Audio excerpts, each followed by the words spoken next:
माननीय पंतप्रधान नरेंद्र मोदीजी यांच्या सूचनेनुसार देशभरामध्ये सर्वत्र आपल्या देशाच्या स्वातंत्र्याला 75 वर्ष पूर्ण झाल्यापासून सर्वत्र तिरंगा यात्रा दरवर्षी या 9 ऑगस्ट पासून निघत असतात.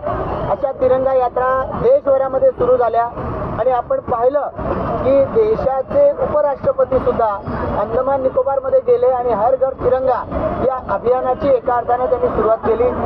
आपल्याला कल्पना आहे की देशाच्या स्वातंत्र्याला 75 वर्ष पूर्ण झाल्यानंतर या देशाच्या आपल्या राष्ट्रध्वजाच्या विषयीच्या काही नियमांमध्ये शिथिलता आणून 13 तारीख 14 तारीख 15 तारीख या 3 दिवस देशामध्ये घरामध्ये तिरंगा लावला जाऊ शकतो या पद्धतीच्या ते बदल ते केलेले होते आणि त्याला अनुसरूनच आपण पाहतोय देशभरामध्ये घरोघर तिरंगा गेली काही वर्ष लागत असतात. आज प्रत्येक नागरिकाला आमच्या घरावरती तिरंगा लागतो याचा अभिमान वाटतो.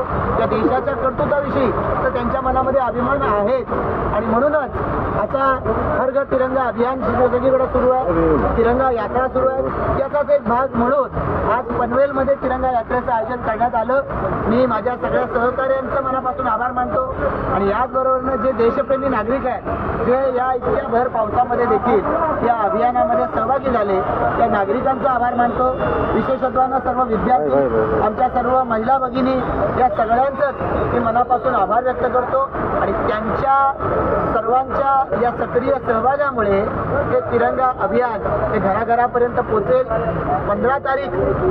15 तारखेला घरोघरी तिरंगा लागेल याचा मला विश्वास आहे. याच अभियानाच्या बरोबरीनं एक आपल्या मनामध्ये असलेली एक कुठं ना कुठेतरी जखम आहे ती म्हणजे 47 साली झालेली फाळणी की त्या फाळणीमुळं अनंत दुःख आपल्या या देशाच्या सीमारेषेवरच्या अनेकांना झेलावं लागलेलं आहे आणि त्याचीही आठवण आम्ही ठेवली पाहिजे.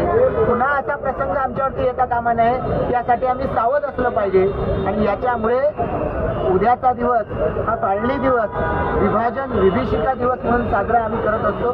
पनवेल महापालिकेनं सुद्धा उद्या नाट्यगृहामध्ये सकाळी 10 वाजता कार्यक्रम आयोजित केला.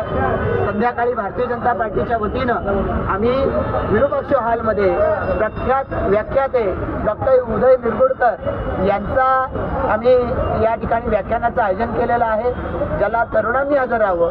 कारण फाळणी ही फक्त देशाचीच होऊ शकते असं नाही.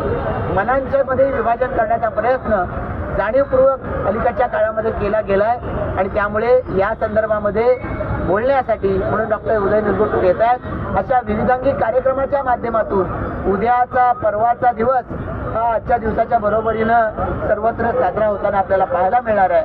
सर्व देशप्रेमींना ज्यांना ज्यांना हा देश पुढे जावा असं वाटतं त्यांनी या सर्व या कार्यक्रमांमध्ये सहभागी व्हावं. आपल्या देशाचा तिरंगा आपल्या कर्तृत्वानं फडकत ठेवावा हे सगळ्यांना मी आवाहन लेटेस्ट अपडेट्स और ताजा तरीन खबरों के लिए TV1 इंडिया लाइव को सब्सक्राइब कीजिए और नोटिफिकेशन पाने के लिए बेल आइकॉन को दबाना मत